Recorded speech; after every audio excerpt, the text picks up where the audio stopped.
Todos los años, millones de personas mueren de hambre en este planeta. Y sin embargo, este planeta es rico, desborda riqueza. El orden del planeta es mortífero y absurdo. Hay que cambiar ese orden criminal del mundo. El humanismo o cualquier escrúpulo moral simplemente no son posibles en un mundo en el que reinan necesariamente, estructuralmente, la avidez, el deseo de poder y el cinismo más violento.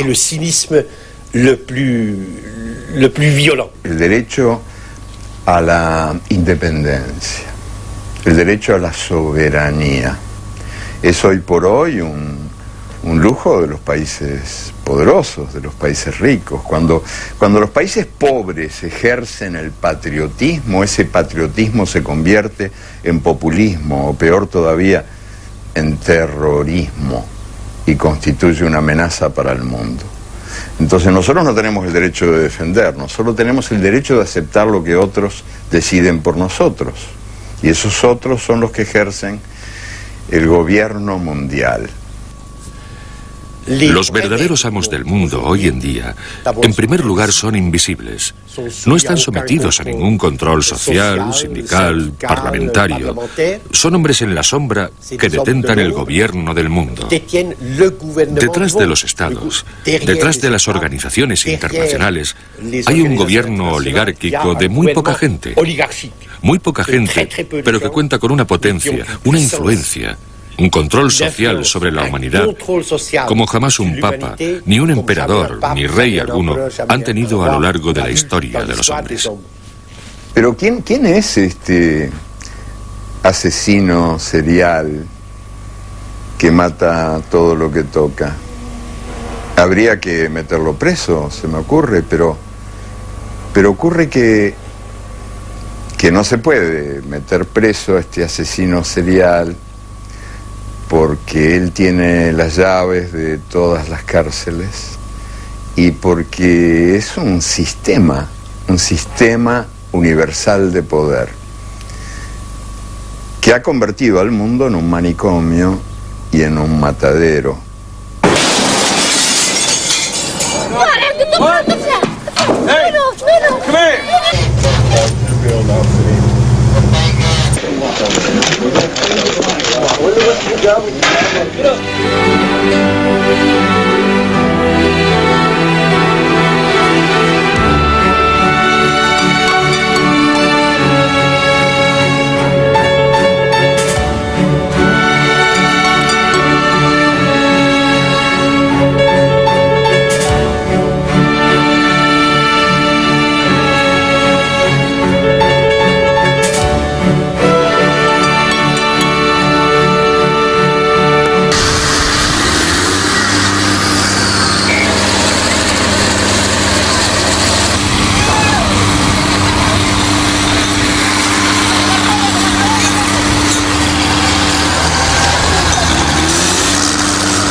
La miseria más extrema se hace visible en distintos escenarios del planeta, como este basurero del que se alimentan 500 familias desheredadas en Honduras. Son visiones obscenas y repetidas de un mundo que durante los últimos 20 años ha cambiado de forma vertiginosa. Al cabo de más de 4 décadas de Guerra Fría, el combate entre las utopías capitalista y comunista se saldó con el desmoronamiento del bloque socialista, y la confrontación político-militar entre el este y el oeste era reemplazada por una profunda división económica entre el norte y el sur. Desde la caída del muro de Berlín, las fronteras internacionales ya no separan a sistemas políticos o modelos sociales opuestos, sino a naciones enriquecidas y pueblos empobrecidos. El actual telón de acero está en las barreras que contienen a los inmigrantes como infranqueables puertas de un norte opulento gracias a la explotación del sur. Un nuevo orden mundial, tan rígido como el anterior, se ha establecido bajo el control de todopoderosos grupos multinacionales de capital. un sistema universal de poder con el credo del neoliberalismo como ideología que ha encontrado su principal enemigo en una devastadora violencia terrorista. Un modelo extremadamente injusto en el que desaparecen los viejos sueños políticos y cuyo análisis resulta urgente.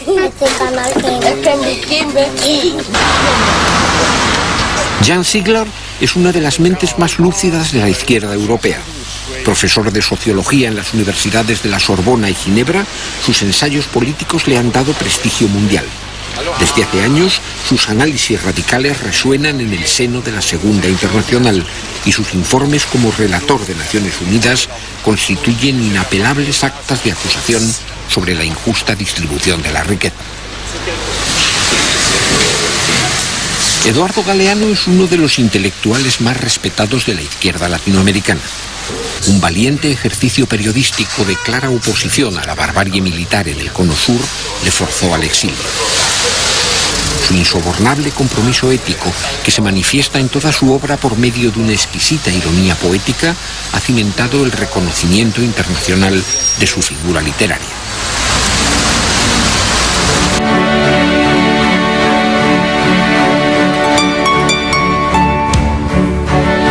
Las voces críticas de Galeano y Ziegler se cruzan para desnudar y retratar el implacable sistema de poder que parece consolidarse en los comienzos del siglo XXI. Y a sus juicios se suman los de otras personalidades, como el dirigente campesino colombiano Héctor Mondragón, los misioneros españoles en África José Collado y Ángel Olaran, el jurista norteamericano William Woodman, la exministra de Cultura de Malí, Aminata Traoré, el juez español Baltasar Garzón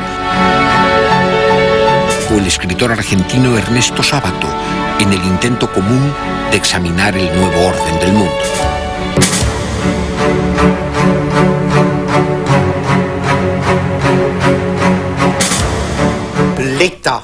El Estado tal y como lo conocemos, el Estado nacional que surgió de la Revolución Francesa del siglo XVIII, de la unificación de los distintos países europeos, es un Estado territorial. Es territorial. Sus leyes dejan de tener efecto más allá de las fronteras, así como su policía y su justicia. Su gran poder de legislar está limitado por el territorio. Sin embargo, los amos del mundo, los amos del capital financiero mundializado, son totalmente independientes de cualquier forma de territorio. Porque en el proceso de creación del mercado globalizado, de unificación del mundo bajo la ley del máximo beneficio, uno de los tipos del capital se ha independizado. Es el capital financiero, el capital virtual, el capital líquido, el capital móvil que se hace visible y toma cuerpo en las bolsas, y que domina al capital comercial, al capital industrial, al capital social en todas sus formas. En la bolsa, cuando cierra Tokio, abren las de Frankfurt, Madrid, París y Londres. Y cuando las bolsas europeas cierran, toman el relevo las de Nueva York y de Chicago. Por lo tanto, el capital financiero recorre el planeta las 24 horas del día con una única finalidad: el beneficio máximo.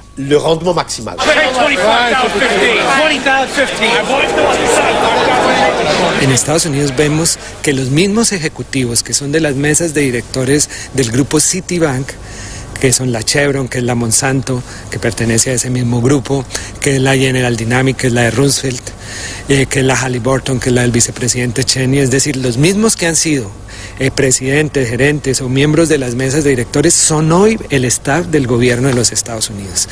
Es decir, que ya no podemos hablar de un gobierno en la sombra de estos grupos, sino podemos decir que mediante el gobierno de Estados Unidos estos grupos han empezado a ejercer directamente el poder, y que los que sí son entes meramente subordinados son la mayoría de los gobiernos del mundo, que dependen de ellos.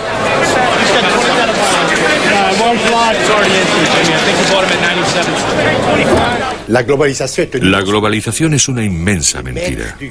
Los amos del gran capital, que dirigen el mecanismo de la globalización, dicen: vamos a crear una economía unificada por todo el mundo y así todos podrán disfrutar de las riquezas, de los progresos científicos, de los progresos del comercio, de los progresos de la libertad. Lo que sucede en realidad, si observamos la economía, es que existe una economía de archipiélagos que la globalización ha creado. Existen algunos islotes extremadamente ricos, extremadamente poderosos, y continentes enteros que desaparecen en la oscuridad. No hay duda de que entre las organizaciones interestatales visibles, que están en la vitrina de la globalización, 3 organizaciones son las más poderosas, que dominan, que regulan los acontecimientos económicos. Son el Banco Mundial, el Fondo Monetario Internacional y la Organización Mundial del Comercio. Son bomberos pirómanos. Y son fundamentalmente organizaciones mercenarias de la oligarquía del capital financiero invisible mundial.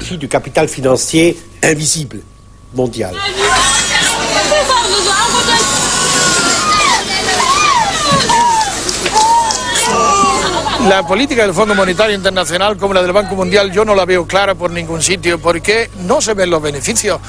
Yo aquí en 30 y tantos años pues veo que la pobreza va aumentando. Los ricos del país cada vez son más ricos, pero los pobres son cada vez más pobres. La agricultura va para abajo, la ganadería va para abajo, todo va para abajo. Si hubieran efectos saludables para toda esta gente, se verían. Yo no los veo por ningún sitio. Es la mundialización de la pobreza, no de la riqueza.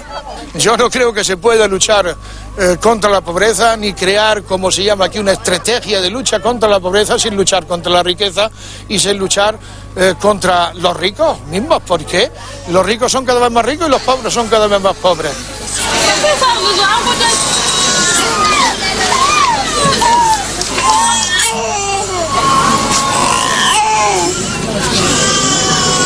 El Fondo Monetario lo manejan 5 países y sobre todo uno, que es el que tiene derecho de veto, pero digamos 5. El Banco Mundial es un poquito más democrático, lo manejan 8 países. La Organización Mundial de Comercio, que es la que nos condena a cobrar cada vez menos y a pagar cada vez más, en sus estatutos establece el derecho de voto, pero nunca se votó, jamás.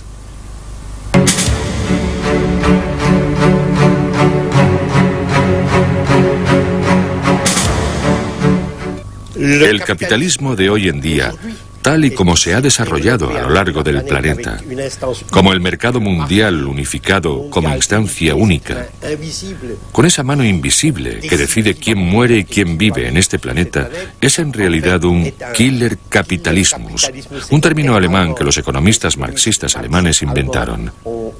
El capitalismo de la jungla que mata, que asesina. Podría utilizar multitud de ejemplos y escojo el hambre. Todos los días en este planeta, según la FAO, 100.000 personas mueren de hambre o a causa de sus consecuencias inmediatas. El año pasado, cada 5 segundos, un niño de menos de 10 años moría de hambre. Y el año pasado también, 856 millones de personas, una de cada 6, ha permanecido malnutrida de forma grave y permanente. Las cifras indican que la pirámide de mártires aumenta. Y todo esto sucede en un planeta que, según la FAO, podría alimentar en condiciones normales, con 2.700 calorías por día para un adulto normal, a 12.000 millones de seres humanos. Y somos 6.000 millones, es decir, a casi el doble de la población actual. O sea que en esta matanza cotidiana del hambre no hay fatalidad alguna.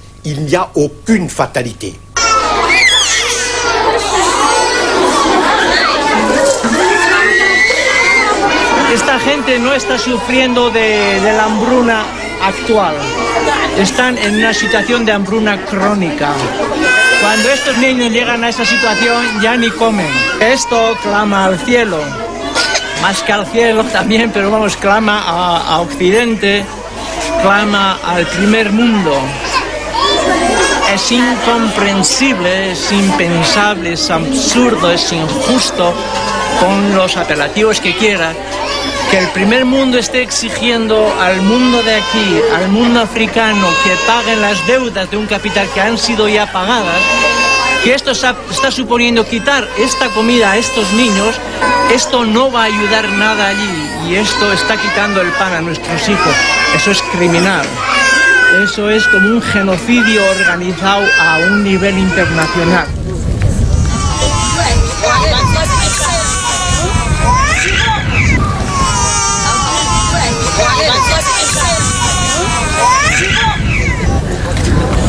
Hasta hace 30 años, 40 años,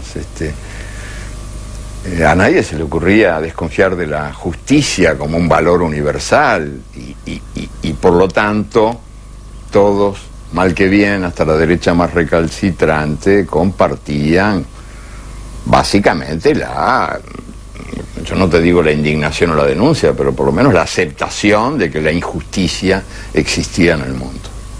Y ahora que estamos gobernados por esta dictadura invisible de los grandes señores de las finanzas y de la guerra, los guerreros y los banqueros que mandan en el mundo y que usurpan una palabra hermosa como era comunidad internacional, lindísima palabra, lindísima expresión, la comunidad internacional que ahora nombra a los banqueros y a los guerreros. Comunidad internacional es el poder que ejercen los banqueros y los guerreros. Bueno, pues en otros tiempos se admitía que un mundo que genera pobreza es un mundo injusto. O sea que la pobreza es hija de la injusticia. Hoy por hoy es cada vez más raro escucharlo, porque resulta que la injusticia ha dejado de existir. La pobreza es el justo castigo que la ineficiencia merece.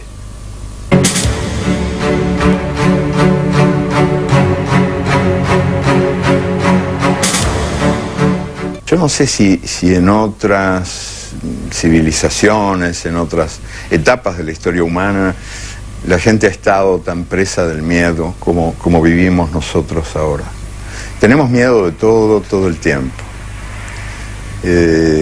No se puede hacer nada, es un gas paralizante el miedo. Los miedos, creo, predominantes, los que se sienten más en la vida cotidiana son el miedo a perder el trabajo, que es un típico pánico de nuestro tiempo, la inseguridad laboral, el miedo a no encontrar mañana tu puesto en la fábrica o en la oficina, que hace que una cantidad de derechos sindicales que se habían obtenido a lo largo de más de 2 siglos de luchas estén ahora corriendo grave peligro de muerte, porque nadie se anima a nada por miedo, por pánico a la pérdida del trabajo que se tiene. El que no tiene miedo a perder el trabajo tiene miedo de no encontrarlo, que es un miedo muy semejante. Y muchos otros pánicos, el pánico de vivir, el pánico de ser, el pánico de cambiar, el pánico a los demonios que nos inventan para asustarnos. Los derechos democráticos van a morir. Y lo que estamos viviendo en Europa hoy en día es una tercermundialización sucesiva. Los contratos colectivos de trabajo desaparecen. El estatuto del trabajador desaparece. El trabajo se convierte en una mercancía como cualquier otra. El hombre se convierte en una mercancía como cualquier otra. Y allí donde se encuentre el mercado más favorable, el capital irá a buscarlo. En otras palabras, se da una deslocalización permanente.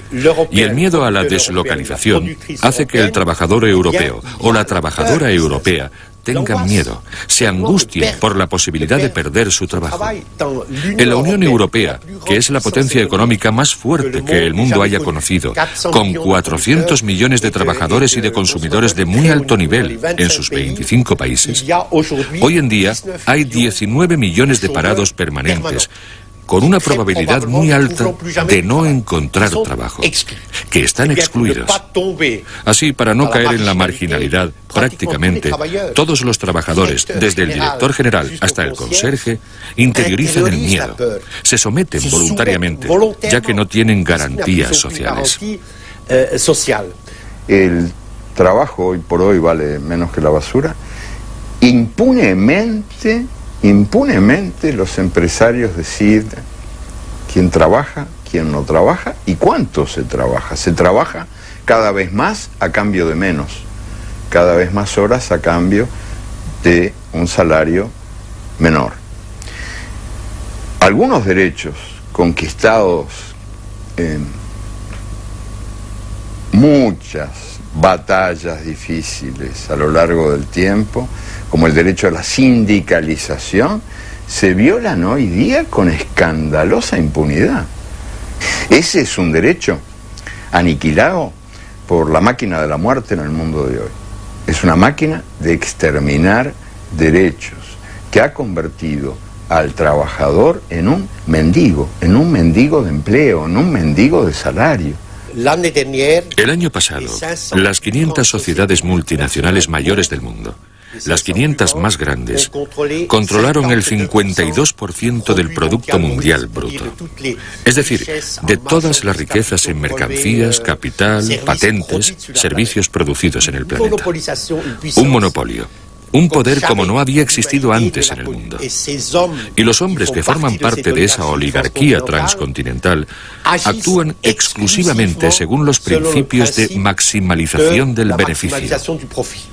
Lo que hay que romper es esta violencia estructural. Los jefes de las multinacionales son en realidad señores de la guerra, que están en batalla permanente para lograr aún más beneficios y aún más cuota de mercado. Y los que pagan los gastos son los pueblos.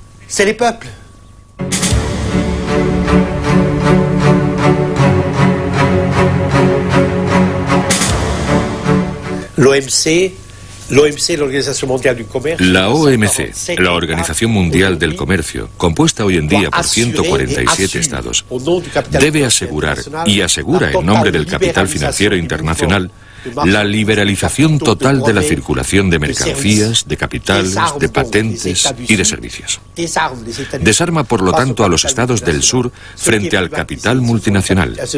Lo que liberaliza son las mercancías, las patentes, los capitales, nunca las personas. Las personas no aparecen en el proyecto de la Organización Mundial del Comercio. Se las margina. Son arrojadas contra el alambre de espino de Ceuta y mueren en el estrecho de Gibraltar. Los hombres se reducen a un problema menor, totalmente apartado de la liberalización mundial.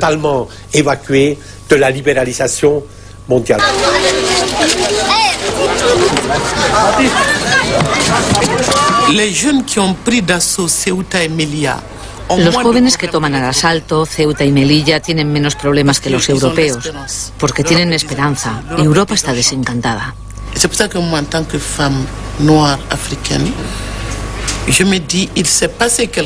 En tanto que mujer, que negra, que africana, me digo que está pasando algo en esos dos enclaves, algo que sobrepasa a África y Europa.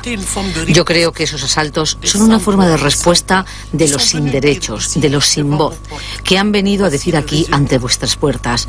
Este es el resultado de lo que habéis denominado cooperación para el desarrollo. Cuando vemos las consecuencias de las privatizaciones, de las fusiones y de las deslocalizaciones, cuando te dicen que tal empresa va a suprimir 1000 empleos, tú te dices, países civilizados, ricos, que disponen de dinero, que prefieren concentrar el dinero entre las manos de un puñado de multinacionales, de un puñado de poseedores. Si Europa es capaz de dejar en el paro a sus propios ciudadanos, ¿qué es lo que Europa guarda para África? Por eso digo que no hay un problema de migración, hay un problema con el sistema económico mundial.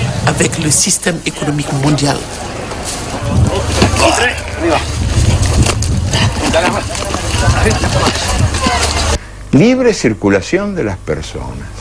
Qué broma de mal gusto en un mundo donde hay millones y millones de migrantes, de expulsados por las sequías, por esas catástrofes llamadas naturales, que de naturales no tienen nada. o por las dictaduras, o por las guerras, que deambulan buscando casa y se encuentran con que les cierran la puerta en las narices. Esta invasión de los invadidos, gente que del sur marcha hacia el norte que tantas veces invadió el sur en las guerras coloniales y en las guerras que eran coloniales pero no decían que eran. Esta invasión de los invadidos, que es probablemente el drama más importante del mundo de hoy, del mundo de nuestros días. Estos gentíos que deambulan buscando esta peregrinación inútil, este éxodo trágico de gentes que aspiran a ser tratadas como se trata al dinero. Para el dinero no hay fronteras, no hay ningún problema. Y para los migrantes, para el éxodo de los desamparados, de los brazos que buscan trabajo y destino, hay muros, tremendos muros, para que los privilegiados puedan seguir siendo la minoría que manda y los demás se resignen a ser la mayoría que obedece.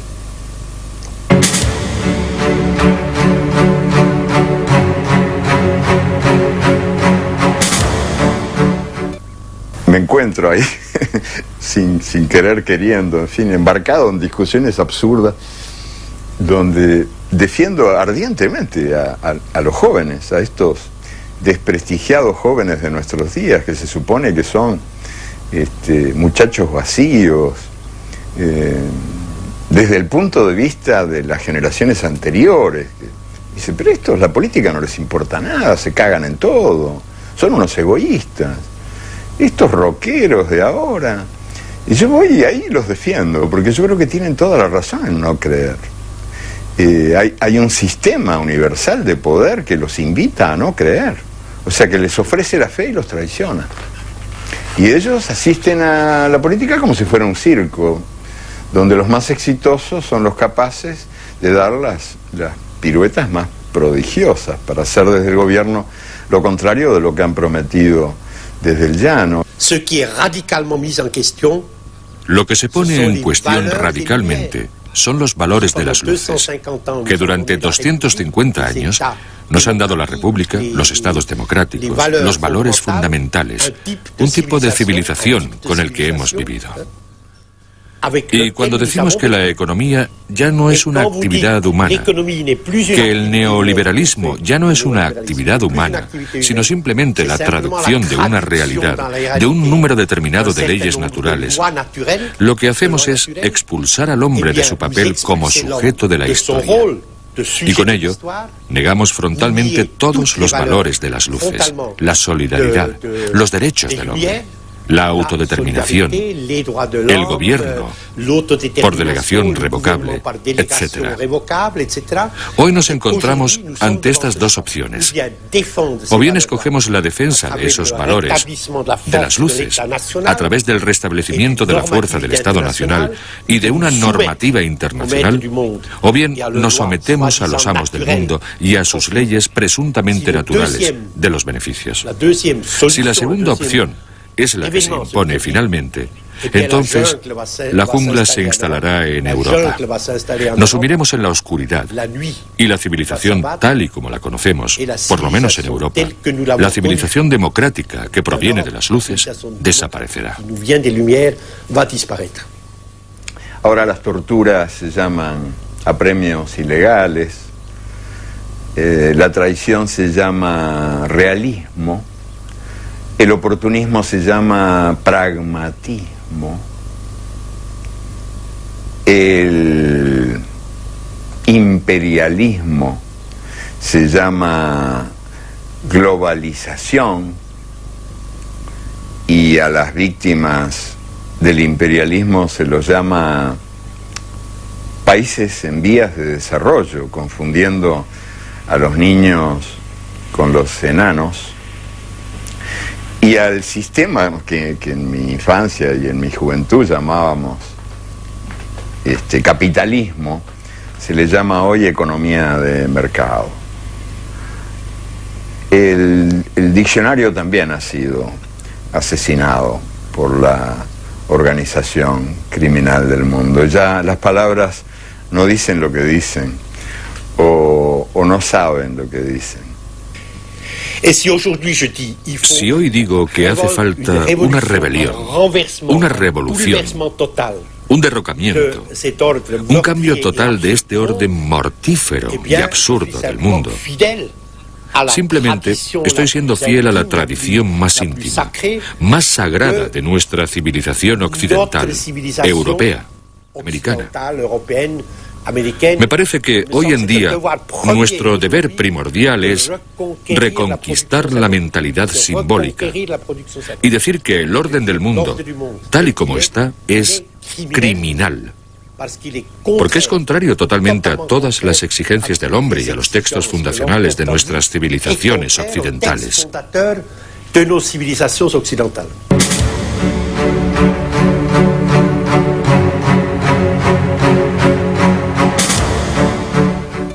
Bin Laden es el demonio profesional más exitoso y el que mejor cumple sus funciones, pero no es el único. Siempre hay algún satán a mano para decirnos: la humanidad corre peligro, este es el último día del mundo.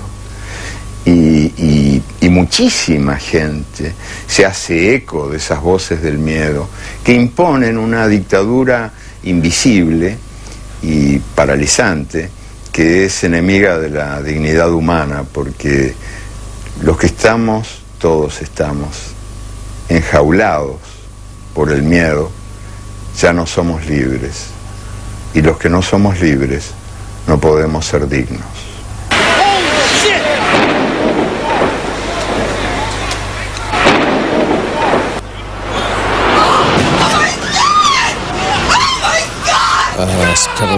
El 11 de septiembre de 2001 fue algo aterrador. El terror, el miedo, son herramientas importantes para aquellos que quieren reducir las libertades civiles. Y fue utilizada de modo muy oportunista por el gobierno de Bush, por su fiscal general y por su secretario de Defensa como forma de atemorizar a las gentes y decirles: ahora es el momento de retroceder en esos derechos que habíais asumido durante tanto tiempo. El presidente tiene asesores que le escriben memorándums donde dicen: la tortura está bien porque estamos en una guerra diferente.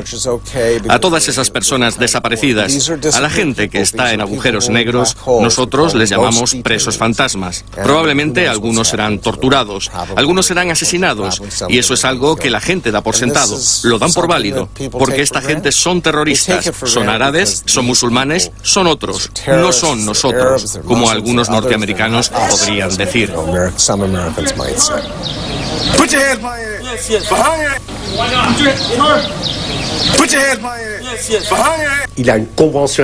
Hay una convención internacional contra la tortura. Existen mecanismos de control de la tortura. Hay un artículo en la Declaración de Derechos del Hombre que los 191 miembros de las Naciones Unidas han firmado, que prohíbe radicalmente la tortura. Y sin embargo, la mayor potencia económica y militar del planeta practica abiertamente la tortura, incluso hasta causar la muerte, en los territorios de Afganistán, en Guantánamo, en Abu Ghraib, en Irak. Hay aviones que cruzan los cielos de los países de la Unión Europea para trasladar de un sótano de torturas a otro a presos sin inculpar, de los que no se sabe nada, de los que no se conoce ni el nombre, que han sido detenidos por comandos enviados por el señor Bush, que actúan fuera de toda legalidad internacional. Hay, por lo tanto, una destrucción, no solo un retroceso, de partes enteras, de capítulos completos de los derechos humanos.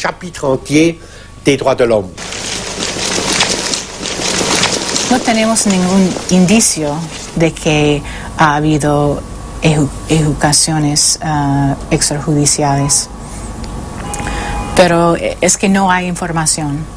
Entonces no tenemos indicios, pero no es posible saber en ese momento. Human Rights Watch cree que se puede hablar de desaparecidos, porque hay personas, por ejemplo, que han sido detenidos durante más de 3 años y no hay ninguna información sobre su estado de salud, sobre el lugar de detención. ¿Cómo es posible que se haya llegado a eso?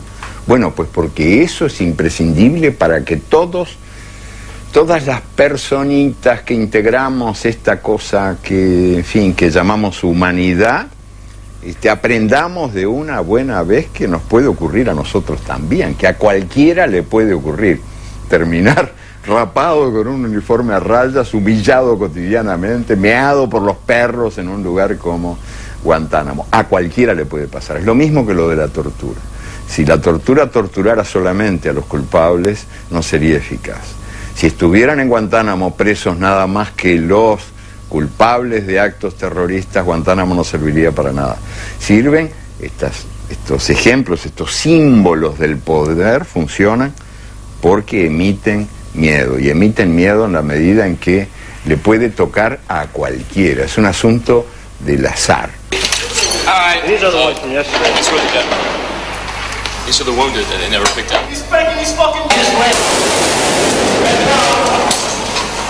Lo que sucede es que son auténticos crímenes de guerra, si no incluso pueden llegar a ostentar la categoría de crimen de lesa humanidad, y ahí está la normativa internacional, está clarísimo, y el poder sobre el sometido es absoluto, y por tanto algún día eso tendrá que investigarse seriamente y sancionarse. No sé si alguna vez lo harán los tribunales militares norteamericanos o civiles o alguna instancia internacional, pero tendrá que hacerse.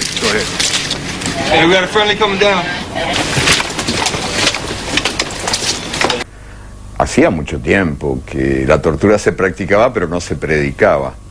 O sea, no se decía. Pero ahora se proclama a los cuatro vientos que la tortura es una maravilla. Y además se lo dice a partir del supuesto falso de que el torturado dice la verdad. Y no es verdad que el torturado diga la verdad. El torturado canta mejor que Gardel, dice cualquier cosa. Todo torturado se convierte en novelista en el acto, y en un gran novelista. No se tortura para obtener información, eso es falso. Se tortura para sembrar el miedo.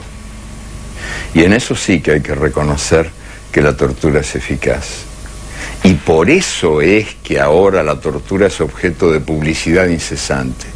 Porque la máquina del miedo, la máquina de sembrar el miedo, utiliza la tortura para prevenir el delito de la dignidad.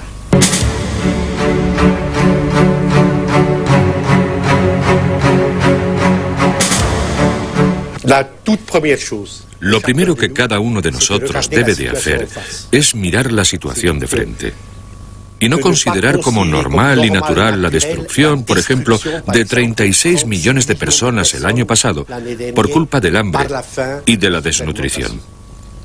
No hay que aceptar lo que los amos del mundo dicen. Son las leyes naturales de la economía, no podemos hacer nada al respecto. Es normal morir de hambre en Etiopía porque hay sequía, porque la gente no sabe trabajar, porque si hubiese un solo muerto de hambre en París, habría una revuelta. Tenemos que rechazar como algo normal la destrucción de nuestros semejantes por este sistema criminal y mortífero del mundo. De ningún modo debemos permitir que nos intimiden los grandes organismos de comunicación, ni las fábricas de las teorías neoliberales de las grandes corporaciones. Porque todas las corporaciones se ocupan primero de controlar las conciencias, de controlar como pueden a la prensa y el debate público. Y tratan de ocupar el debate público para vaciar los cerebros. No es un fenómeno nuevo, pero ahora se da con particular intensidad esta perversa herencia colonial que nos convence de que la realidad es intocable. El miedo al cambio. No se puede. La intención es buena, pero no se puede. Hay que ser realista. Hoy por hoy, cuando los ministros de Economía son los que de veras gobiernan a nuestros países, pero esos ministros de Economía están a su vez gobernados por el gobierno que los gobierna, que es el de los grandes organismos financieros internacionales, o presuntamente internacionales, imperiales, para decirlo con palabras más claras. Hoy por hoy rige esta suerte de ideología de la impotencia nacida del miedo. No se puede.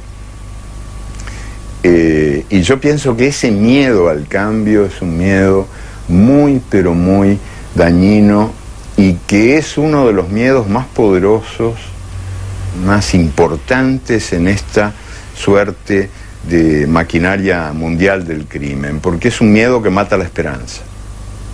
O sea, opera contra la voluntad democrática del cambio. Queda una esperanza que considero muy real y fuerte, y es la nueva sociedad civil planetaria. Carlos Marx dijo que el revolucionario tiene que ser capaz de oír a la hierba crecer. En la decadencia del Estado Nacional, de los partidos políticos, de los sindicatos, ante el crecimiento de la impotencia de estas organizaciones, que por otro lado son totalmente respetables, está el imperativo moral que se encuentra dentro de cada uno de nosotros y que hace que en la situación en la que estamos, frente a ese capitalismo asesino, en un mundo asesino, en el sur y en el norte, las personas se unan. A sus 95 años, Ernesto Sábato ya no hace declaraciones, pero quiso releer el texto que un día no lejano escribió, llamando desde la última curva de su camino a la resistencia contra la injusticia. Y las palabras eternas de la ética brotaron con su voz como respuesta individual ante un mundo despiadado. Creo que hay que resistir. Este ha sido mi lema. Pero hoy, cuántas veces me he preguntado cómo encarnar esta palabra, cómo vivir la resistencia. En un tiempo, el surrealismo fue para mí una manera de la resistencia, como lo había sido el anarquismo y mi militancia en la izquierda. Pero ahora la situación ha cambiado tanto que debemos de evaluar detenidamente qué entendemos por resistir. No puedo darles una respuesta. Si la supiera, saldría como esos creyentes delirantes, quizá los únicos que en verdad creen, a proclamarlo en las esquinas con la urgencia que nos han de dar los pocos metros que nos separan de las catástrofes.